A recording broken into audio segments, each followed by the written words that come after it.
Hey, what's going on guys? In this video I'm going to show you how to create this amazing zoom in and zoom out photo/video slideshow in Adobe Premiere Pro. And also at the end of this video I'm going to share with you a very useful tip that you can use for your next project and save you the time doing these effects all over again. So without further ado, let's jump straight to my laptop. Inside Premiere, I've got 130 frames video and 620 frames photos that I'll be using for this tutorial.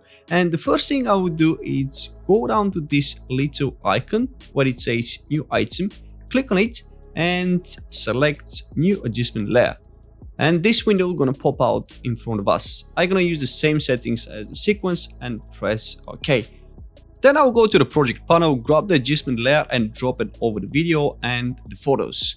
After that, I'm gonna move the cursor exactly at the point where gonna be the transition, move 7 frames backwards, make a cut by pressing Ctrl and K, and delete not the right but the left part of the adjustment layer.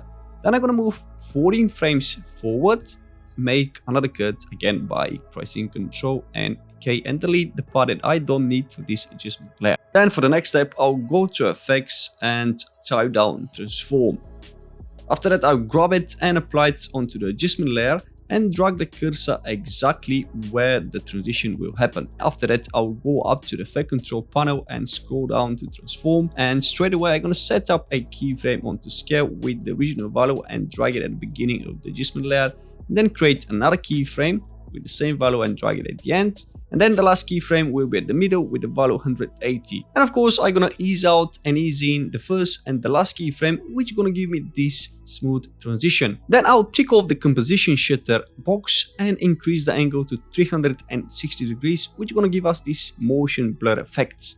But I want to make this transition even better, so that's why I'm gonna go back to Effects and type down Chromatic Aberration. I'm not quite sure about this word, but anyway.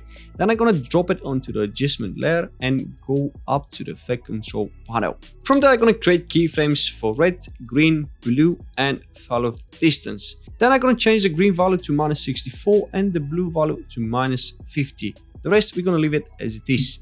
Then I'm gonna take the cursor and drag it at the beginning of the adjustment layer and change all the values to 0.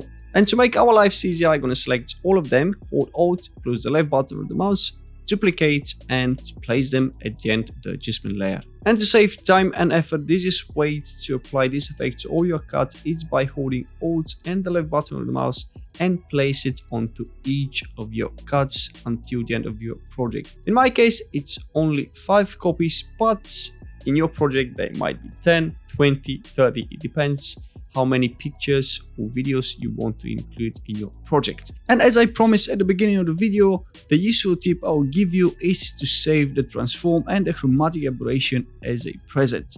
To do this, you simply choose any of the adjustment layers, then go up to the Effect Control panel, select transform and then hold Control, select chromatic aberration, then click with the right button of the mouse and save them as a preset. Then this panel will show up in front of you, and from name you can change the name, and from type you can leave it as scale. And after that, click OK. And the next time when you want to use this transition, you can go to Effects, open the preset folder, go find this effect, drag it and drop it onto the adjustment layer. And bam, straight away, you're gonna have this amazing zoom in and zoom out transition. Now, when I shared this useful tip, let's go back to the tutorial. And with that being said, let's add some sound effects, some music, and see the final result. And that's it for this video. I hope you enjoyed, and if you did so, please hit that like button or leave a comment down below. I will really appreciate it. Thank you for watching, and I'll see you in the next one.